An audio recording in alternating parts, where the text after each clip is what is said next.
Bismillahirrahmanirrahim. Assalamualaikum warahmatullahi wabarakatuh. Berjumpa lagi dengan saya Angga Adi Kurniawan. Pada segmen kali ini kita akan bagi-bagi tips bagaimana sukses dalam menetaskan telur. Namun karena cangkupannya sangat luas, faktor-faktor pada kesuksesan penetasan itu sangat banyak. Itu kita akan bagi beberapa segmen.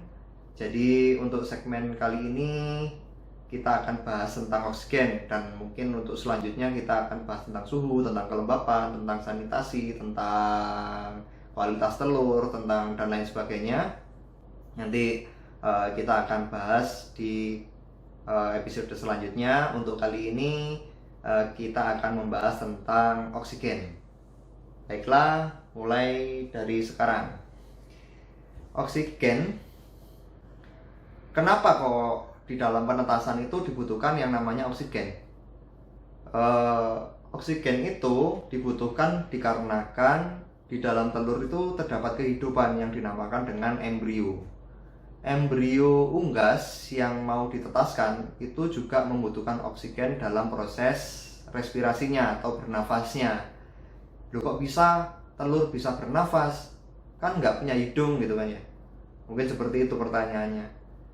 Di telur itu terdapat pori-pori. Pori-pori yang kecil dan banyak sekali di dalam cangkang telur itu, dan embrio itu tetap membutuhkan oksigen dan mengeluarkan karbon dioksida atau CO2 keluar.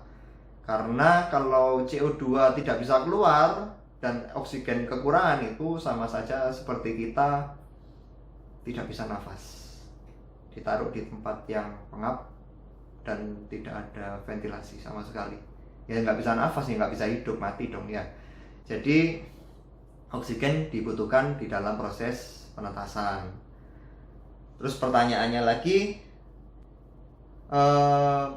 berapa banyak oksigen yang dibutuhkan di dalam proses penetasan dan bagaimana caranya dan lain sebagainya. Mungkin pertanyaannya seperti itu. Di dalam beberapa jurnal, ini saya bacakan beberapa jurnal, ada dari Poultry Science 2006,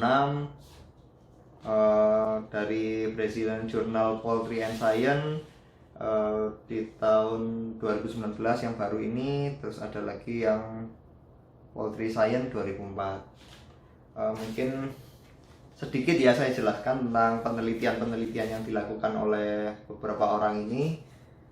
Contohnya ini ya, contohnya ini kelihatan. Ini mungkin saya jelaskan saja ya, sedikit ya. Di sini peneliti dari Amerika itu dia meneliti tentang inkubator temperature and oxygen concentration atau suhu mesin tetas dengan oksigen, konsentrasi oksigen terhadap intestine maturation atau kematangan saluran pencernaan atau usus ya. Kalau di sini dibahasnya usus intestinal. Jadi ternyata oksigen pula dan suhu ini, nanti kalau suhu kita bahas lain kali. Sekarang oksigen itu juga mempengaruhi kematangan organ-organ di dalam embrio itu sendiri.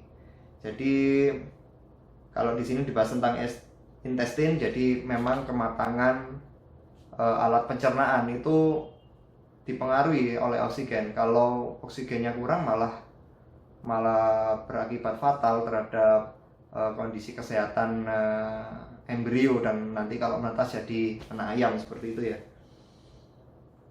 Di abstraknya ini dijelaskan kalau dia menggunakan, penelitian ini menggunakan rentan pengaturan suhu di 36 derajat Celcius sampai 39. Ada 4 perlakuan, dan untuk oksigen dia menggunakan rentang dari 17% sampai 23% kadar oksigen di dalam mesin penetas. Ternyata ini berpengaruh.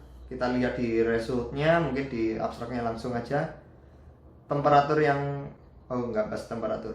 Oksigen yang bagus itu adalah 21%. Jadi ternyata 21% itu adalah, menurut penelitian ini, itu 21% oksigen. Dan itu berpengaruhnya, kalau di sini cara menelitinya, ketika sudah menetas di 21 hari itu ditimbang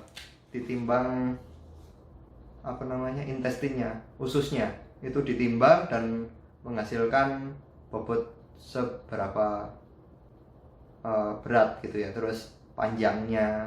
Terus di sini juga dicek tentang fosforus dan protein dan lain sebagainya di bagian jejunum ilium, itu bagian usus halus ya.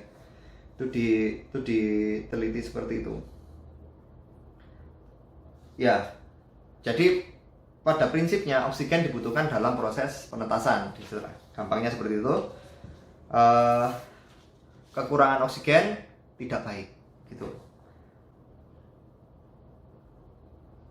Terus ini juga di jurnal 2019 tentang efek inkubator karbon dioksida dan oksigen level terhadap fertilitas. Kok fertil ya? Hatchability. Dari hatchability itu daya tetas dari telur yang fertil, seperti itu. Hatchability ya. Dia juga sama, tapi kalau ini dia pakai rentang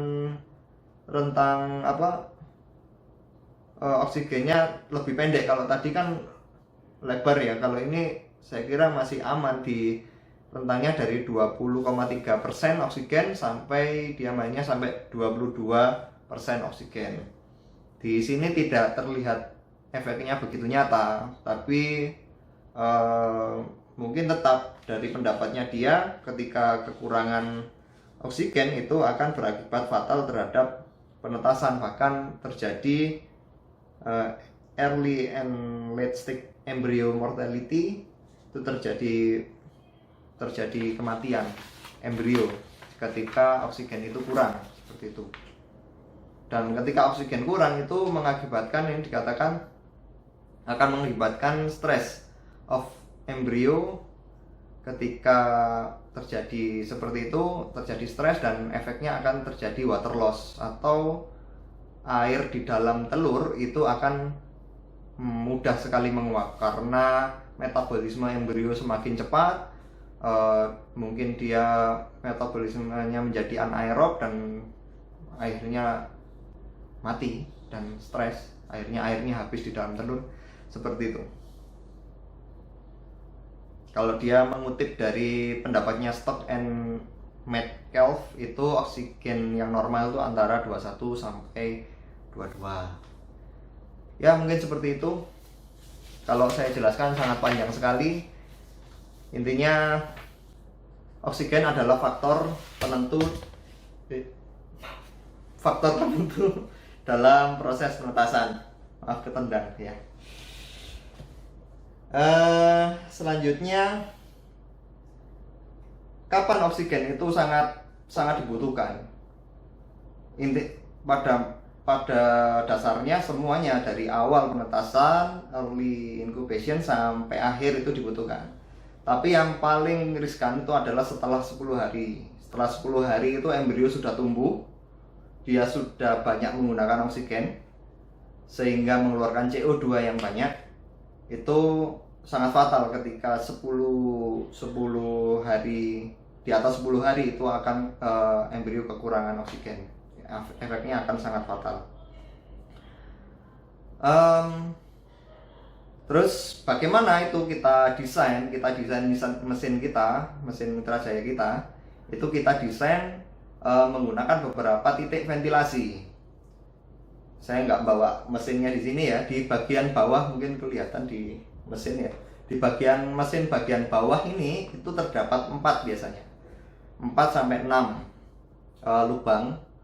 Itu adalah tempat lubang inlet atau masuk udara. Jadi oksigen udara dari luar itu akan masuk dari bawah. Dan juga ada ventilasi di bagian atas mesin ya. Di bagian atas mesin itu ada ventilasi yang nanti akan dibuka penuh ketika umur sudah 1 minggu. Kenapa kok ditaruh di atas? Karena CO2 ya, CO2 karbon dioksida yang sifatnya adalah toksik kalau misalkan tetap ada di dalam mesin tetas itu harus keluar, dan CO2 itu memiliki sifat lebih ringan daripada oksigen. Jadi secara otomatis CO2 itu ketika terlalu banyak di dalam mesin, dia akan berusaha keluar. Dan melalui mana? Melalui atas. Tapi kalau tidak ada inlet atau tidak ada lubang di bagian bawah, CO2 akan kesulitan untuk keluar. Ya. Dan O2 pun atau oksigen tidak bisa masuk ke dalam ruang mesin. Jadi tipsnya kali ini, di dalam mesin itu kan terdapat 2 lubang ya, di bagian bawah dan atas. Yang bagian bawah ini lubangnya jangan sampai tertutup. Oke, paham ya? Jangan sampai tertutup. Sampai di sini paham? Bagaimana biar tidak tertutup? Pasanglah kaki. Kadang ada konsumen yang dapat mesin tetas, kakinya tidak dipasang sehingga bagian bawah langsung ditaruh di lantai atau taruh di meja, kadang ditaruh di kursi dan lain sebagainya. Itu jangan. Kita sediakan kakinya mesin itu tujuannya memang agar lubang ventilasinya itu bisa terbuka seperti itu ya. Jadi oksigen bisa masuk dan telurnya tidak mati, tidak keselempatan seperti itu ya. Terus yang kedua, pembukaan oksigen atau ventilasi bagian atas. Kenapa di hari ke-1 sampai hari ke-7 itu tidak perlu dibuka penuh? Ada di buku juga ada ya, dijelaskan. Tidak perlu saya jelaskan sekarang, di buku petunjuknya ada kapan harus dibuka, 1/4, setengah dan sebagainya itu. Karena ketika awal-awal penetasan, embrio belum melakukan metabolisme dengan baik, itu embrio masih belum bisa menghasilkan panas sendiri ya. Telur belum bisa menghasilkan panasnya sendiri, belum bisa mengeluarkan panas dari proses metabolisme itu. Sehingga di dalam mesin itu suhu akan dibutuhkan suhu yang jauh lebih stabil. Oleh karenanya ventilasi di atas harus ditutup agar tidak mudah drop. Ya, kalau setelah 7 hari itu dari penelitian kita itu embrio sudah mulai hidup dan mulai stabil di dalam mesin untuk suhunya. Ini ngomong suhu ya, nyerempet suhu nggak apa-apa. Efeknya seperti itu. Sehingga dan itu pula setelah 7 hari itu embrio sudah mulai melakukan pernafasan atau respirasi, mengeluarkan CO2-nya dan harus dibuang. Kalau tidak dibuang berakibat racun pada embrio itu sendiri. Ya, mungkin seperti itu. Terus kita ketika proses mendesain mesin itu kita juga tidak asal-asalan. Ketika kita proses desain dan kita uji coba untuk proses penetasan, itu kita akan tes di dalam mesin tadi yang sudah saya jelaskan di dalam jurnal. Kadar oksigen yang dibutuhkan itu kita akan tes. Setiap mesin itu menggunakan oksigen detektor seperti ini. Jadi oksigen detektor ini itu nanti kita akan masukkan setiap hari, kita cek hari pertama, hari kedua, hari ketiga sampai menetas selanjutnya. Apakah oksigen masih dalam rentang aman ataukah drop, turun, atau bahkan lebih tinggi? Nggak mungkin ya, nggak mungkin. Kemungkinannya adalah drop kalau misalkan ventilasinya kurang, seperti itu. Jadi misalkan kita nyalakan seperti ini, dihitung, ini tutorialnya seperti ini. Ini ada hitungan mundur, 6, 4, 3, 2, 1. Sekarang ada 21,1%. Dan di udara di sini itu 21,1% oksigennya. Jadi masih aman, saya masih hidup di sini, masih bisa nafas ya. Kalau kurang dari itu akan bahaya, akan mematikan. Oleh karenanya kita desain ketika mesin sudah jadi, kita harus trial, harus kita coba dan kita cek oksigennya, kondisinya normal atau tidak. Jadi teman-teman konsumen semuanya tidak perlu beli alat ini, nggak perlu. Kita sudah desain mesinnya, ventilasinya sudah cukup. Ada juga konsumen yang karena ada rongga di pintu dan lain sebagainya itu terus dipakai isolasi. Saya kira tidak perlu. Itu sudah kita perhitungkan, itu kondisi aman ya. Suhu tidak akan banyak keluar dan sebagainya. Itu sudah kita pikirkan semuanya untuk lain-lainnya. Mungkin seperti itu di oksigen kali ini ya. Saya kira cukup sekian penjelasan tentang kebutuhan oksigen di dalam proses penetasan dan bahayanya CO2 ketika ada di dalam penetasan. Itu sudah saya jabarkan dan semoga bermanfaat. Nanti ketemu lagi di sesi selanjutnya, kita akan bahas beberapa tips, banyak tips, suhu dan lain sebagainya, kelembapan dan lain sebagainya, nanti kita akan bahas. Semoga ini bermanfaat, menambah ilmu kita semua. Salam sukses. Wassalamualaikum warahmatullahi wabarakatuh.